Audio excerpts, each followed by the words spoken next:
Montana Danna is single once again. Roaming Reckless spends $10K in 1 week on repairs and travel. And Chrome, sounds like you got some transmission problems. This and more, so stick around.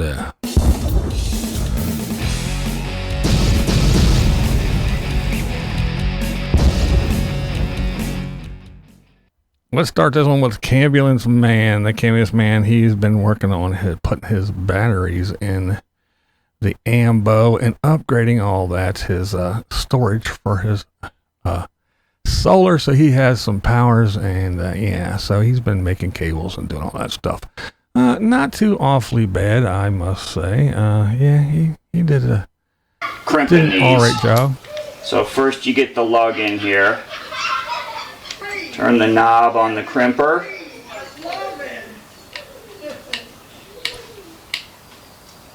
Start pumping till it's holding the lug. Then I put it down here, and he puts it down there on the ground and crimps it on out. But it wasn't a bad video. I mean, he has the typical, you know, has Lucky in the beginning and all that. Lefty, or sorry about that. Lefty in the beginning. But yeah, he has the dog and everything. But yeah. But the part that he actually did wasn't too bad. He wasn't rambling. He wasn't going off. What I think he should do is I think he should take a little portion of that, re-edit that part, and do a little how-to video, because he showed his process of how he did things. He explained it pretty well, and he showed the tools you need and all that other good stuff. So yeah, I think he should do a twofer. He has that video already. Just again, take the little chunk out of it, edit it down, make it nice and precise, and do a how-to, because we all know YouTube loves a how-to video. So they do. All right, Danna, that is correct. Montana Danna, she's back in Montana, and she is missing something. Yeah, that something is that guy. The dude with all the kids, the Mormon dude, you know, he has 5 kids that are 5 and 2 teenagers, so 7 kids altogether. Montana Danna and him, they went on, they went to Vegas, they went on a cruise, they've been doing all kinds of stuff and hanging out. She seemed like she was pretty happy, but apparently, I don't know, I guess things went awry. And as much as I don't want to, we should probably address the elephant in the room. My dad. Just kidding. But seriously though, last you saw me, I was dating someone. I'm no longer dating that person. And no, I don't want to talk about it. But since it was public on my channel, I figured I'd let you guys know just so you're not confused with the storyline. So anyway, well, it's no secret. I am a Montana Danna fan. Come on, girl. What you mean you don't want to talk about it? You must. We want to know. Inquiring minds want to know. I want to know what happened. And plus, if you don't tell, people are just going to speculate. And that could really go in the left field. So come on, girl. Spill the deets. Drop the tea. What is the situation? So hopefully in the future, she'll tell us what went on. But, you know, for now, Danna on the market again, so she's out solo traveling. All right, speaking of young ladies traveling, Roaming Reckless. Wow, that's a channel I've been watching. I don't talk about her too much, but yeah, pretty young lady and her dog, pretty cool dog. But yeah, she has a old classic little vehicle that she travels around in, and oh my. Buy used, they say. Buy something old that somebody already broke in, they say. Yeah, well, she had a breakdown, took it to the shop, got it to the shop with some help from a friend, but got it to the shop and got it all fixed. And yeah, this is what happened. Paid for it, yep, got it all fixed and hit the road. Whoopsie. Ruh-roh. This is just the dumbest setup I've ever seen. couldn't get enough of you. We They couldn't get enough of you. They called the repair guy back. He came out since they were down the It road. stalled right there. It died. Yeah,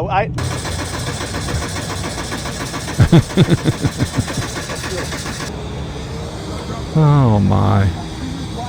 But anywho, yeah, they they got it fixed and they got it running. And then the dude that she was with, his serpentine belt just, I mean, it just was destroyed. So yeah, all said and done in 1 week, she spent 10 grand on repairs and travel and everything, because they had this appointment to go. They were going to some meetup thing, something, and she was going to be a gathering, but yeah, she was going to be one of the featured speakers and all this other stuff. So they were trying to get there, and yeah, everything went awry, but they finally made it. But yeah, there you go. The free, cheap, and easy life, guys. Don't worry about it. 10 grand in a week. That's way cheaper than living in a house. But hey, what do I know? But it is a good channel, good video. Go check it out for sure. And speaking of things that going awry, our buddy Chrome, he has some wacky noises in his van. And I don't know. I'm no expert, but it sounds like there may be a transmission issue.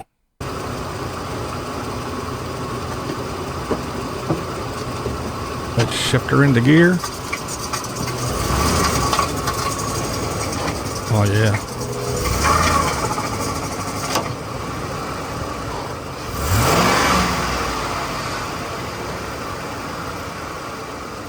It only does it when I put it into drive or reverse. Yeah, it sounds horrible. So there you go. You're out and about. You're on the road, and shit like that happens. But yeah, what is it? What could it be? I don't know. Again, it sounds like some kind of transmission thing. Duh. But anyway, the other thing is he sat for days, which is something he usually doesn't do. He's one of those ones that moves a lot. But yeah, he sat in one spot for, I think he said, like 6 days or so. And yeah, when you're trying to beat the heat and you're in amongst the trees in the shade, guess what happens? You don't get solar, and the power got depleted. He has a little, don't drop below this for the batteries alarm, and it was going off. Everything was going crazy because his batteries were getting drained. So yeah, all kinds of stuff happened. But it leads me to this question, and I'll ask you guys, what do you think? Leave me a comment below. It makes me wonder, because some of the nomad, oh, you guys live in hell. When the shit hits the fan, see, we're out here. We're ready. We're off grid. We got our little self-contained little places, and we're good. You guys are going to be in lots and lots of trouble when the shit hits the fan, because you're reliant. Well, guess what?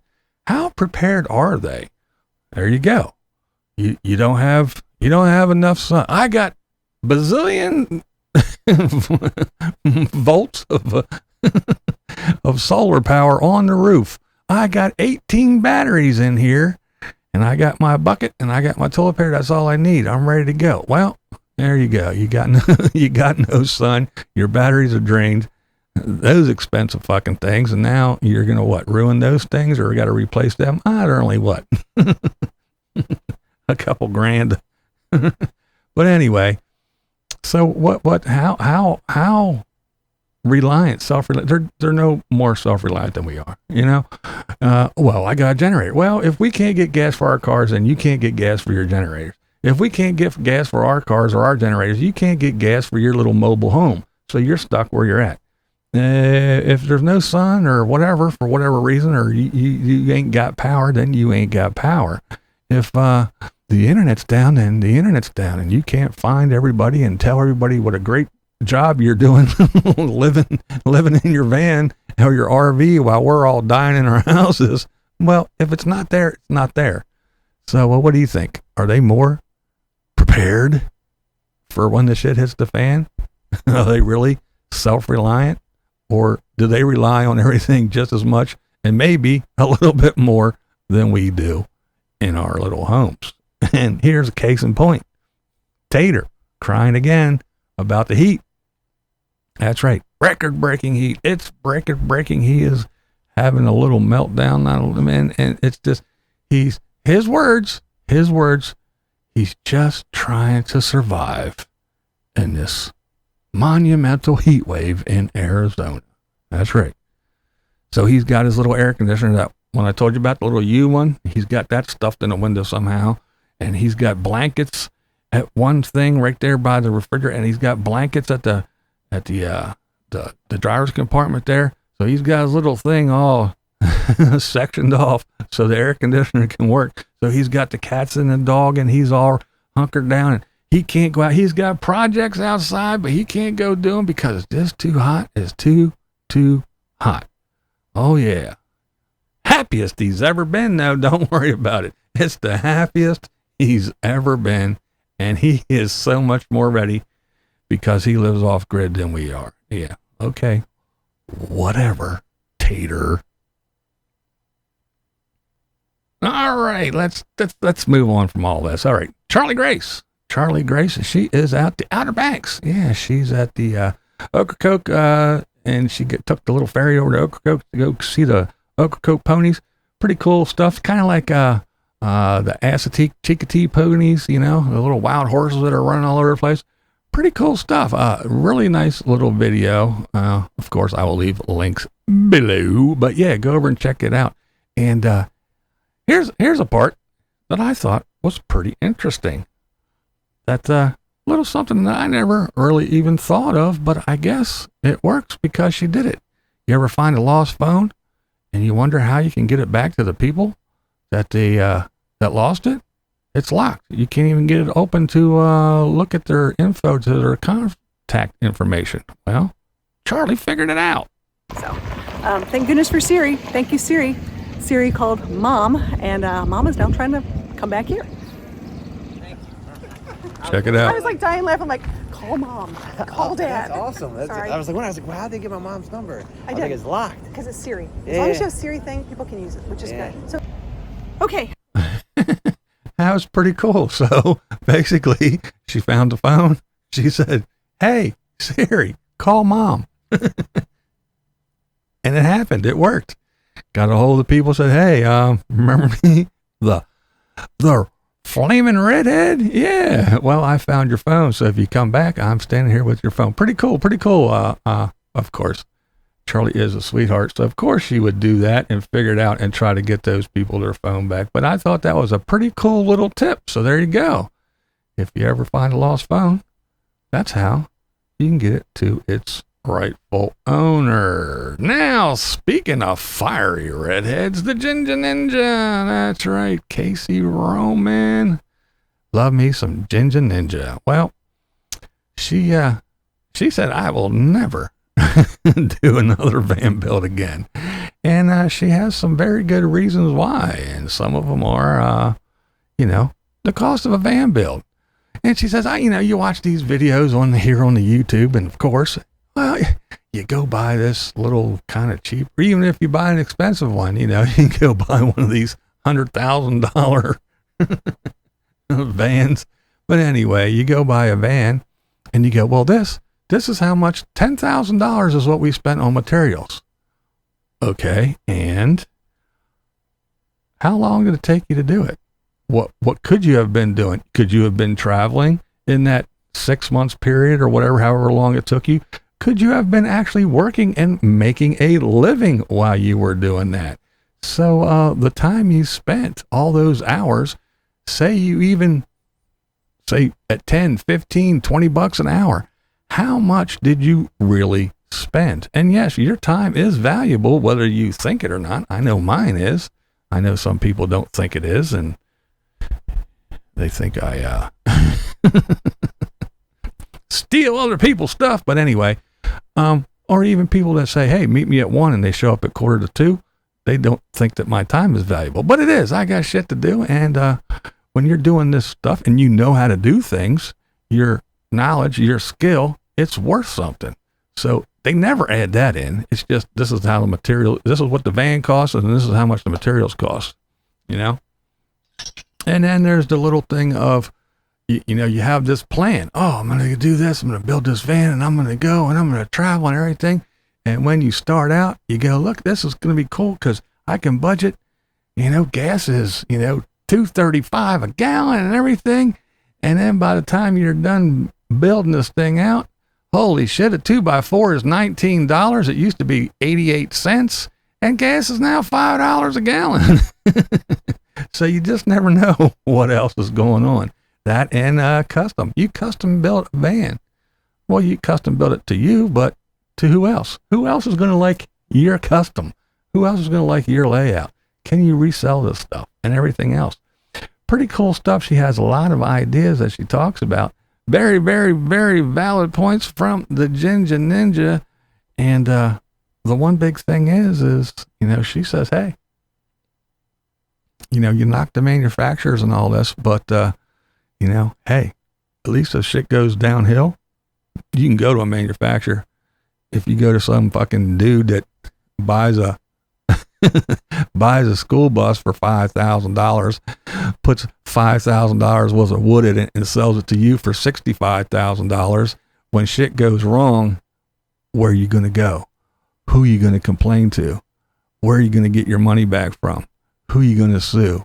What's going to go on? Who's going to make it right? Or when the shit falls apart and you harm or injure somebody else on the road and or yourself, whose fault is it? But check her out for sure.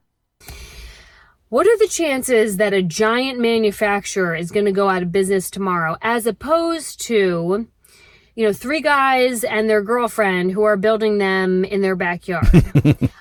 For what it costs and the chance of getting any restitution if they went out of business, or if there was a claim or some kind of legal action because they didn't build it right. Yep. What are the chances that you're going to have, again, any restitution with these, small backyard builders? I understand that some of them have done beautiful work, and I don't doubt it, but for the amount of money and the liability involved, there you go. That's just not a pool that I'm going to swim in. I hear you, girl. I hear you. All these people, these fly-by-night, these backyard mechanics that I've done so many van builds. And if I say I'm going to do a van build, I'm going to do a... And hasn't done any. Or somebody that says, I do van builds, and here, I'll trade you this rundown shitty old van for your car. In the middle of the desert making background deals, or somebody, like I said, who on here, who buys school buses and throws a couple $100 in them and sells them for 300% profit. Yeah. So I think she's a smart lady. I love me a Ginger Ninja. She is awesome. I always liked her channel. I even watch her talk about houses, and I ain't looking about buying houses, but it's the Ginger Ninja. You gotta love Casey. I do anyway. So definitely go check her out for sure. And when it comes down to it, Scotty Kilmer, even Scotty Kilmer, the guy who talks about cars and fixes cars, and he hates every car except Toyotas. They're all junk. It doesn't matter what you have. If it's Scotty, he's like, it's junk. If it's not a Toyota, it's junk. And even some of them are junk. Every car's a piece of shit. But anyway, even Scotty says, if you live in a van, you're stupid. In 2021, they bought a Mercedes-Benz Sprinter van. Expensive enough as it is. But then they spent an additional $105,000 to turn to their home. And what did they find out? That they were actually paying as much or more rent that they would have paid in a major city traveling around over all the fees of where they had to park, not even including the fuel that they're buying. You're going to buy a lot of fuel driving around those things. And of course, as anybody who's ever driven one of those things around found out, most places, they have the advertisements. There's the beautiful van or camper. We all heard at the pristine lake, right? And you're the only ones there. No, you're parking at the campgrounds with everybody else. Or in Walmart. Dogs and the whining children. You're not out in the wilderness all by Yeah, or you're in a Walmart parking lot with some moron with his jack stands down and his grill out, cooking shit in the parking lot. Oh, yeah. But hey, You don't have to agree with me or Scotty for that matter. That's never the point here. The point is, This is Blind Views, and that's the way I see it. What we do here is go back.